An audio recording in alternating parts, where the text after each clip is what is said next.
Kyoto, where time slows and every street whispers a story. This week on Rangeless, we wander quiet alleyways where the past lingers in lantern light, follow the river through the city's living heartbeat, stopping at ancient temples and tasting tradition. Maybe a little bit too much tradition. Somehow, between the chaos and the calm, we even stumble upon the world's most beautiful Starbucks, tucked into one of the most photogenic backdrops on Earth. This isn't a checklist. This is a taste of Kyoto. We started today's adventure the only way you really should in Kyoto, hopping on a couple of rental bikes and taking off towards Gion, pedaling through soft morning light, narrow lanes, and centuries of tradition. Navigating on bike is just part of it. It feels like time traveling at your own pace. Like everything in Japan, even parking a bike has its ritual. Tucked between a vending machine and an old stone wall, we finally spotted a tiny bike lot, neatly marked, perfectly efficient, and almost hidden in plain sight. Bicycle parking, check. And now we need to go find the matcha. The matcha. The bike's locked. You got the key. Oh, whoops. This just means for the first 12 hours it's 150. And then for the second 12 hours, 100. I have no idea. But I know I can't lose my card. But we're close to the matcha, no? Yes, it's on that street there. This one? It is time to explore Gion. This district has been Kyoto's cultural soul for centuries. Once a rest stop for pilgrims, it later grew into the center of geisha tradition, art, and quiet elegance. We walked past wooden tea houses and stone lanterns, the scent of roasted tea drifting through the air. And just ahead, Saryo Tsujiri, a tea house with over 150 years of history, known for serving matcha so rich it borders on sacred, thick, deep green, and bold. It's where tradition isn't just preserved, it's tasted. It looks like it might be it. There's a lot of people here. Of course there's a lot of people here, Ryan. It's a top matcha spot. Founded by a tea master from Uji, this place has been perfecting matcha since 1860. It's known for elevating green tea into a literal art form. Think tradition meets indulgence. You can order a thick ceremonial grade matcha or a lean, sweet, and layered matcha parfait with stacked mochi, jelly, red bean, and soft serve so smooth it melts into silence. There's also hot matcha lattes, decadent sweets, and seasonal creations that change with Kyoto's rhythm. You can sit at the counter for a casual stop or take your time upstairs and overlook the bustle below. Whether you come for the ritual or the dessert, or both, this is more than a tea break. This is a full sensory dive. They gave me a sample.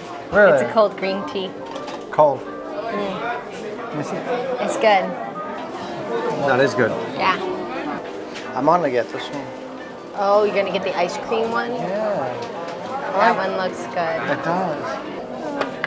You get one. Float. Yes. We got a matcha float situation. There is matcha, like the tea, matcha ice cream, and then like some sort of like matcha cookies.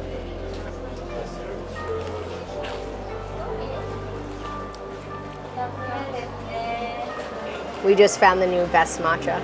Really? Mm-hmm. Yeah, we did. The best matcha you've ever had. Really? I think so. Mm-hmm. Wow. I was a little skeptical when I saw this place. If Brit's talking a big talk, I know how she is about her matcha, so we'll see.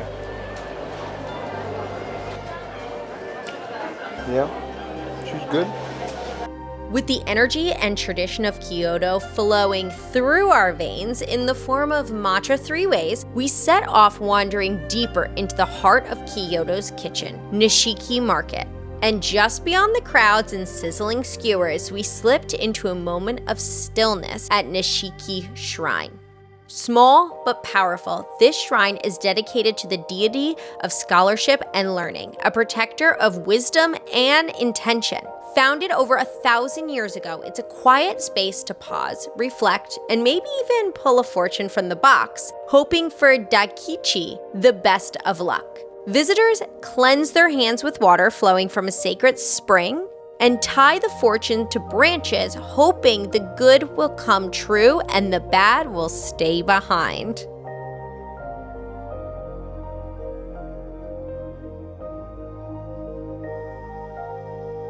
Find out what it is. Be honest in your heart and be careful in your deeds. It's a fragile thing, but refrain from sexuality. Does your fortune say no sex?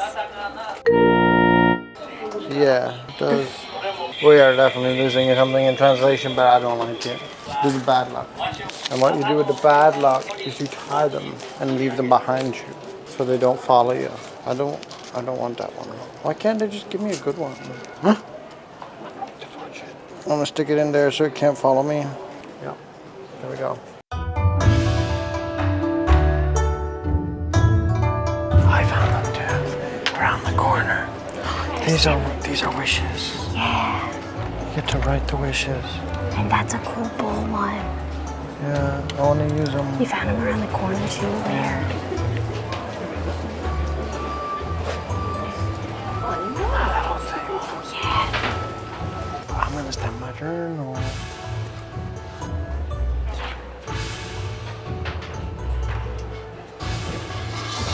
I love getting stamps. Why is it so much fun? Like, look at all my good stamps. That one came out real good. Look, I got another page of them too.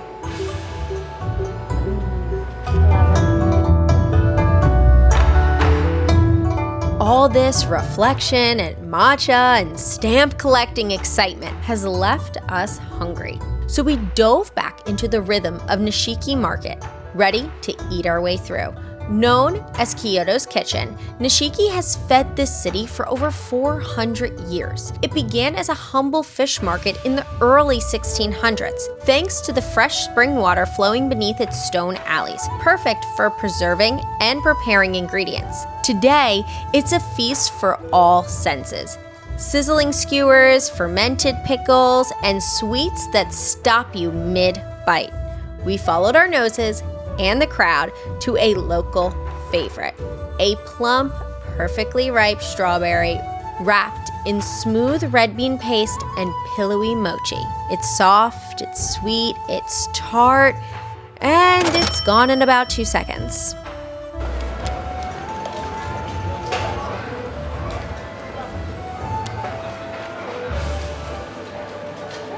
That strawberry is so good. You got lots of mochi paste on your lip.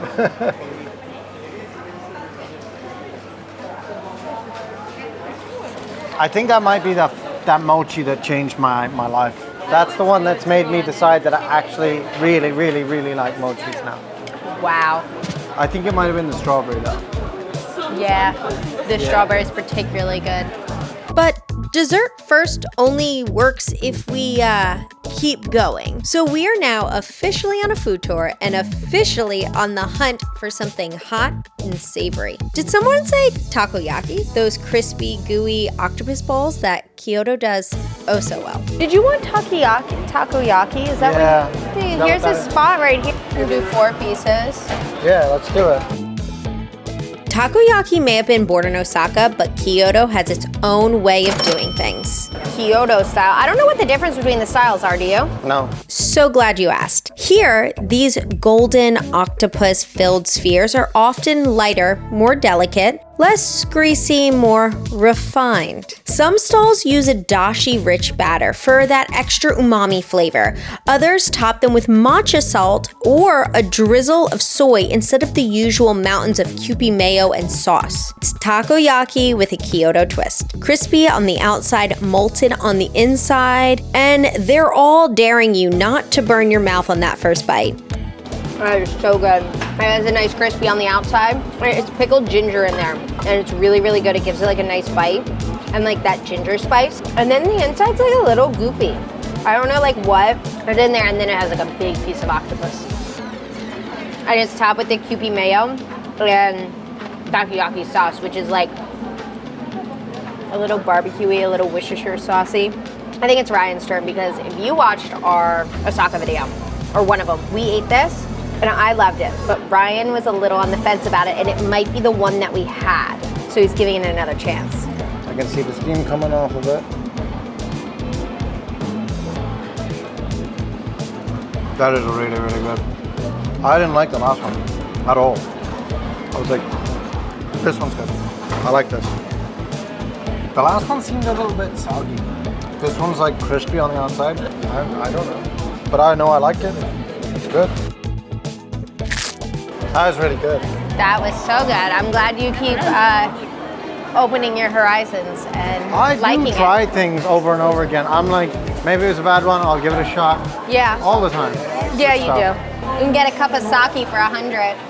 I think it's like a shot. So first cup, 100 yen. Let's do it. We didn't know it at the time, but the little 100-yen sake cups hold history here in Kyoto. It started as a humble gesture from local brewers, a way to let everyday people sample their sake without the pressure of buying a whole bottle. A taste for 100 yen, no commitment, just curiosity. The tradition caught on in Kyoto's markets and alleyway stalls.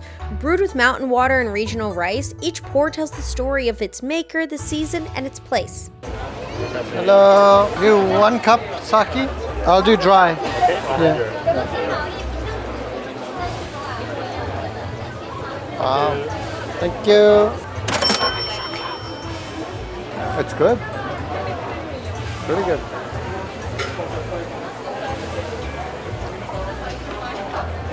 I like it. It's somewhere between like a wine and a little bit stronger. Like almost like a liquor, but not. Tastes like sake. There's no other way to describe it other than like sake. I'm not the biggest fan of sake, so it doesn't smell bad though.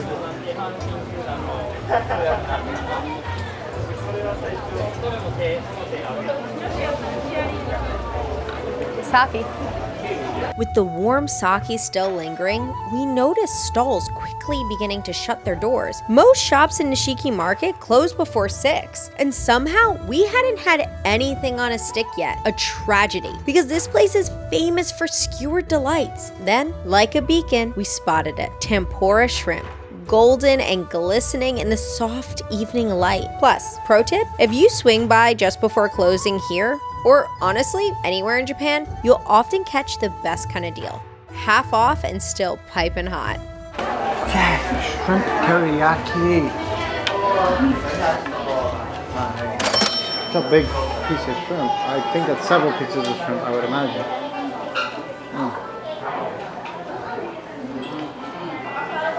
It's good. Nice and crispy on the outside. Not too much like sauce on it. I'm not sure what this is. It's a little bit sweet, but not crazy overpowering.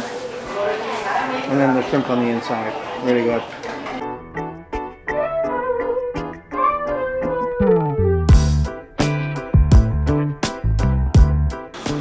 That was a proper food tour. I'm still hungry and that wasn't enough. I heard about a sushi spot close to here, conveyor belt sushi, which is our weakness. Oh, I love a conveyor belt sushi.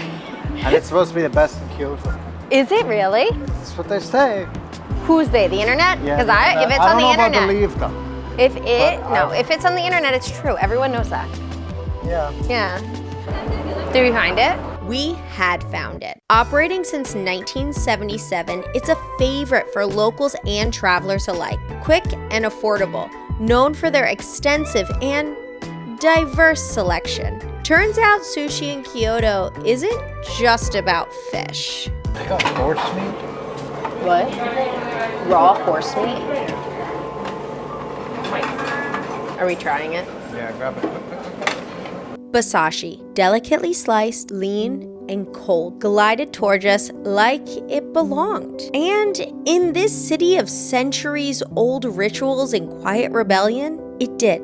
I mean, it does. Now, raw horse meat might sound shocking at first, but it has deep roots in Japan's culinary history. Its origins date back to the 16th century, when samurai faced food shortages during wartime. With little livestock and no cattle to spare, horses became a last resort, and eventually a delicacy. Over time, some regions embraced it, refining the practice. Served thinly sliced, often with ginger, garlic, or soy. It is prized for its clean taste, high protein, and surprising sweetness. It's still controversial, but in Japan, eating Musashi is less about shock and more about respect for regional traditions. And here we are in a Kyoto sushi joint, watching it glide past us right on a plate. I'll go for it. You're gonna eat the whole piece, or are you gonna bite it? I'm gonna try and bite it.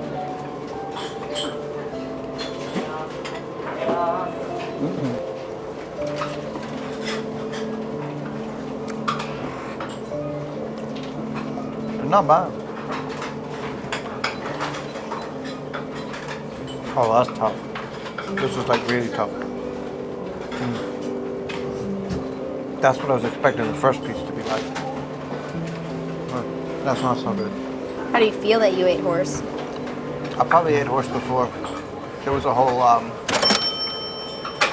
scandal in the UK and Ireland where there was horse meat getting into burgers from supermarkets.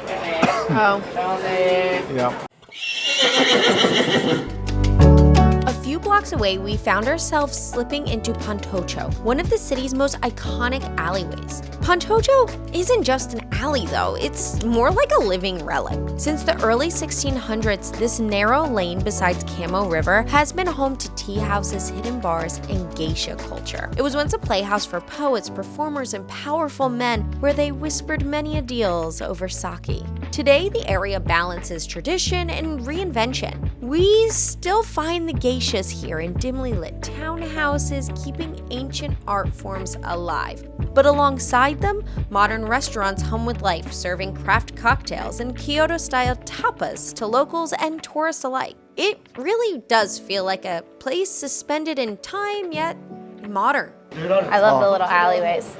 They make me feel like I'm in an old movie.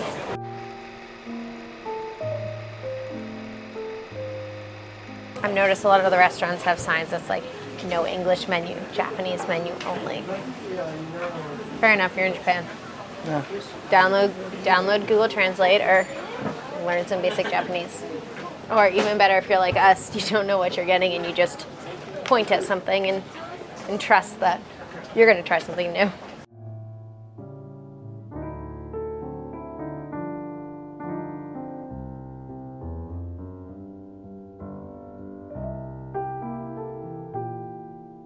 We gotta make sunset.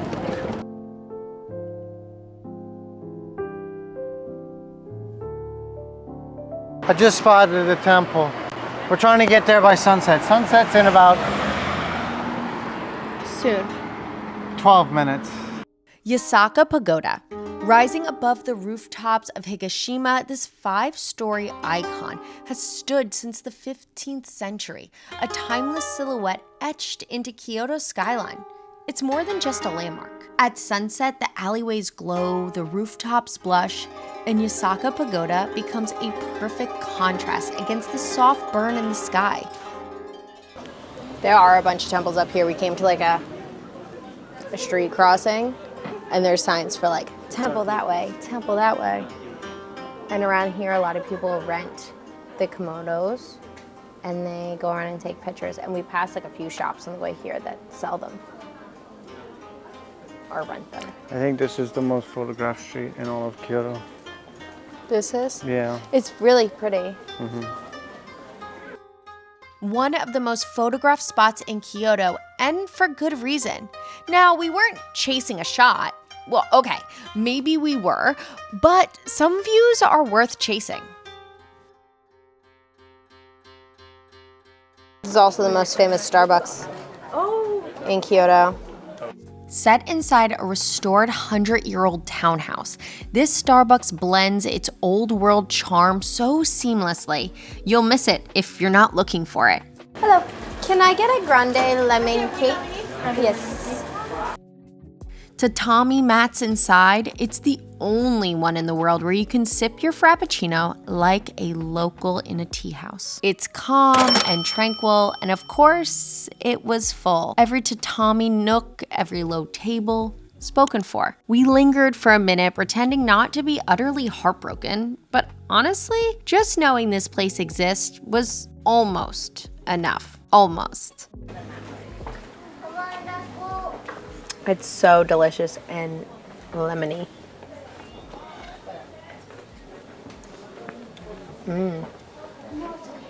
Whipped cream is whipped cream. And it has like a sweet lemon sauce on top. And then these like little sugar crunchies. Yes. I'm glad we only got one though. This is like decadent. You want some Starburst? Yeah. Let me try that. Oh yeah. That's really, it's really good. Really, really sweet. Not really, really sweet. Not overpowering, but it's a lemon cookie. It's like a key lime pie kind of thing. It's like a lemon meringue. Look, that's what I meant. Yeah. I was picking up what you were putting down. But now it's time to get back to our accommodation. Yeah. We got we're about 7 kilometers away. So we have to ride the bicycles back. Yeah. Because you can't bring the bicycles on the trains. No. Or the buses. That is the one bad thing about the public transit here is that there is no place to put in your bicycle. I guess because if they allowed it, everyone would. So, yeah, it is what it is. We found the bikes. Not that they were lost, but we've made it back. Now we gotta pay and ride 7 kilometers home. Today left us exhausted. Turns out eating and drinking your way through Kyoto is hard work, but someone's gotta do it. To join us for more, hit the like button, drop us a comment, and don't forget to subscribe. Because next week we're waking up early, climbing hundreds of torii gates at the legendary Fushimi Inari Shrine. You won't want to miss it.